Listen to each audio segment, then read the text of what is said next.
Hey guys, it's Loves to Loom. Today I'm going to show you how to make my mini April Bliss bracelet. This is actually the smaller version of the Easter design I released a few days ago. So it only takes one loom. You will need about 96 bands plus about 30 extension bands if you do use just the one loom. That includes 30 of the border, 22 of these bands here. You just divide it by the number of colors. You need 33 of this glow yellow on the back and 11 of this inner turquoise jelly. You will of course need one C-clip and your hook, and I'll show you the loom setup. So to get started, we're going to have one loom set up with the bars all aligned next to each other. If you do want to avoid that extension, connect another loom set up the same way in front of this one. We're going to start by choosing the border color, and make sure you do have the openings facing away from you. So we're going to start with this yellow. I'm actually going to use white though today. We're going to lay one loose one on the center for closing it at the end. And then from the center, we're going to go out to the left and the right. And then we're going to lay a straight one on each of the outer rows.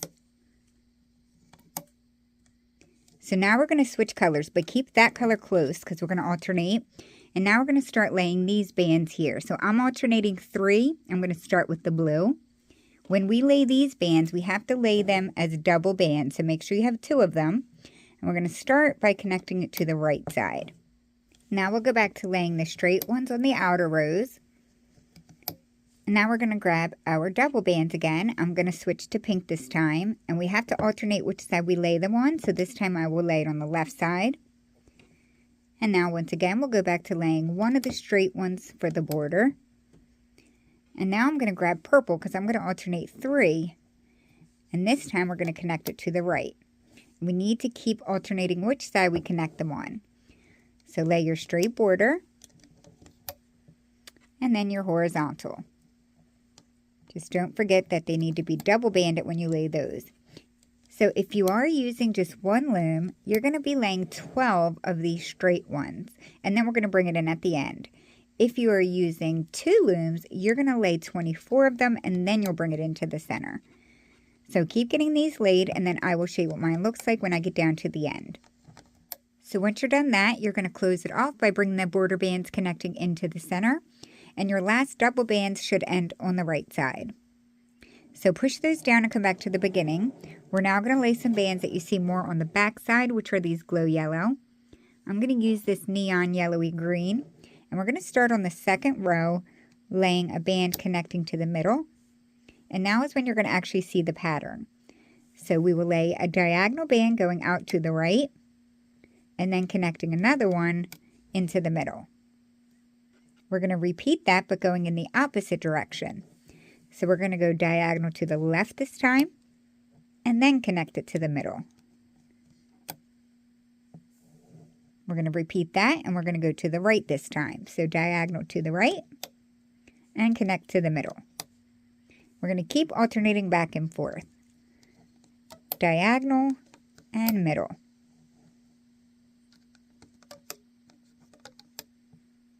So keep alternating this up the loom, and I will show you what mine looks like when I reach the end.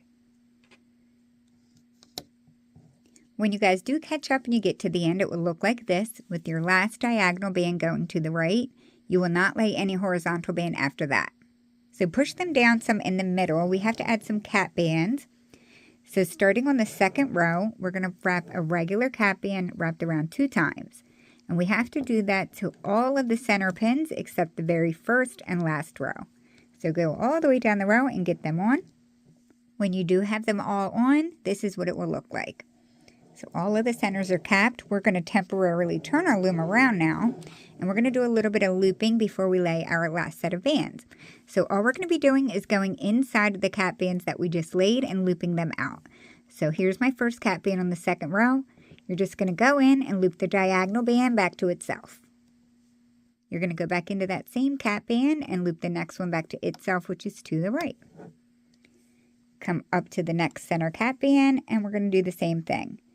Looping all of the diagonal bands downwards back to themselves, and the second bands will always go either out to the left or the right. You're just looping it the same way you laid it. It's very simple.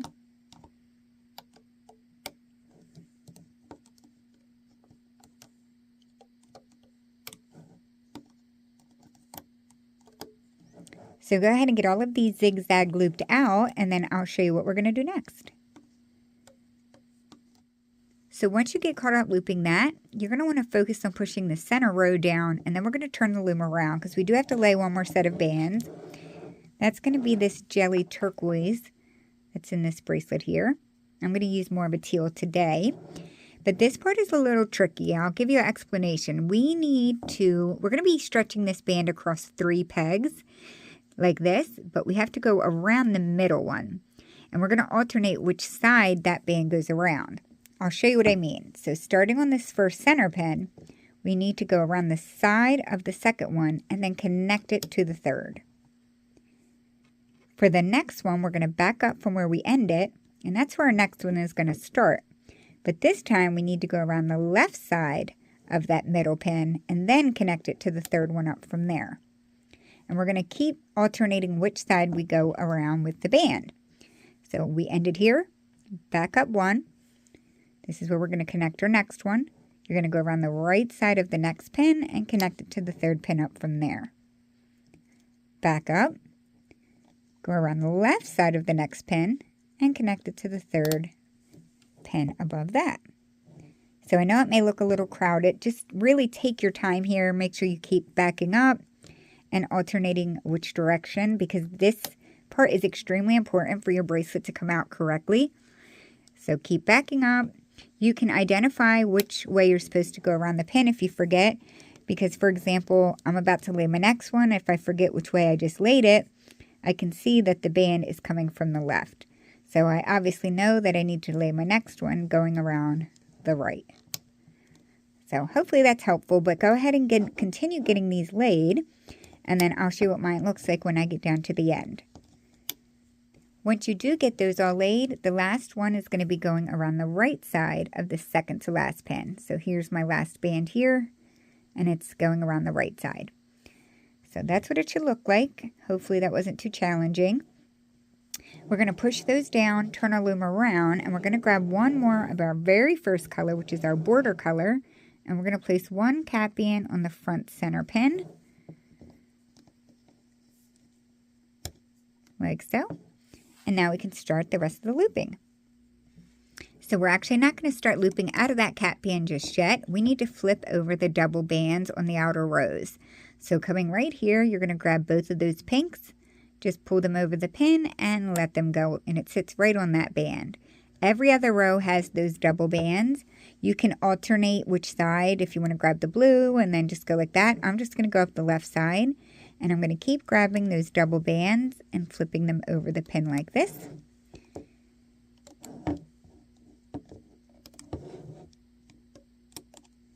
And then you're going to go on to do the same on the right side.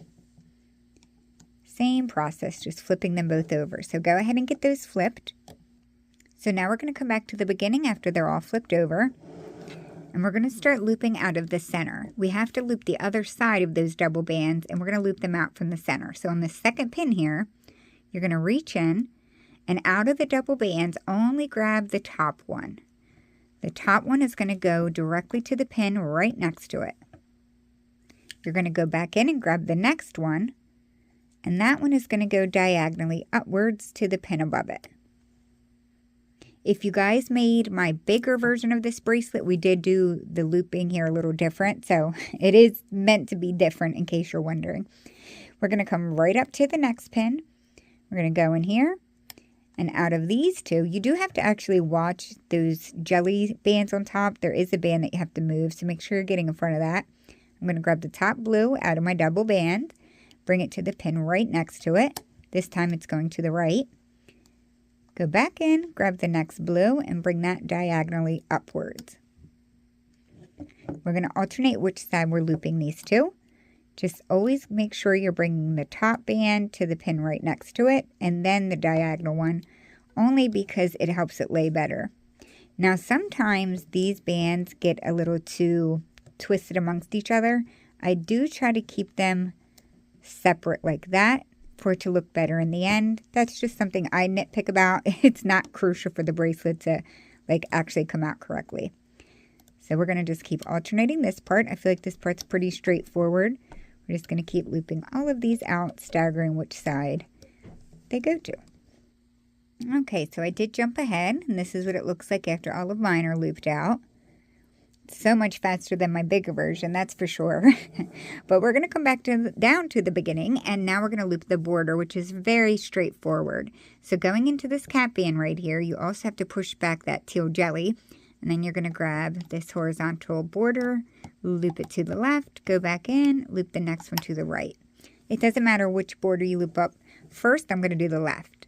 So all we're going to do is go in here and grab the very bottom border band and loop it forward.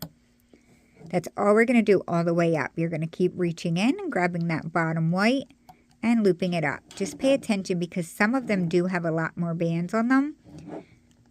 So make sure you're getting in front of all of them. And we're just going to loop this all the way up. You're going to have to do this exact same thing on the right side. So make sure you do that. I'm going to go off of camera to finish my border up, and then we will close it up together. So once you have both of the borders done, it should look like that. You're going to bring the top two bands into the very center. And then we're going to grab that loose one that we had laid there at the beginning. Reach down in the center, bring both ends together, and that's what we're going to put our C-clip on. If you need to make an extension, and you only used one loom like me, I will link a video in the eye above and also in the description showing you how to do that if you're not sure how to make an extension. But we're going to go ahead and remove this from the loom. So once you do remove it from the loom, it's usually a little bit messy looking. So you're going to flip it over to the back side, and these colored bands, which I think of as little eggs, you're going to want to pull them a little bit, because it gets tucked too much in, and that affects how it looks on the front side. You can also just kind of roll it like this with your finger, like outwards, or you can just pull on them. But you want to untuck them a little bit so that it's not so stretched out on the front side. So do that to each one, and then give it a stretch up and down to help things fall into place, as I always say. And just like I did on my big version, I do recommend that you stretch it outwards and kind of roll it as you stretch it. It just helps it lay better if you're going to wear it on this side. So that's actually all you have to do. Don't forget to make an extension if you're doing that. I'm going to put my little piece to the side. But that is how you create my mini April Bliss bracelet. I hope you guys enjoyed this video, this little Easter bracelet. Don't forget to tag me over on Instagram, or you can email me showing me if you made one. I love seeing your renditions. But that will be it for today, you guys. I thank you for watching, and I'll see you in my next one. Thanks, guys. Bye.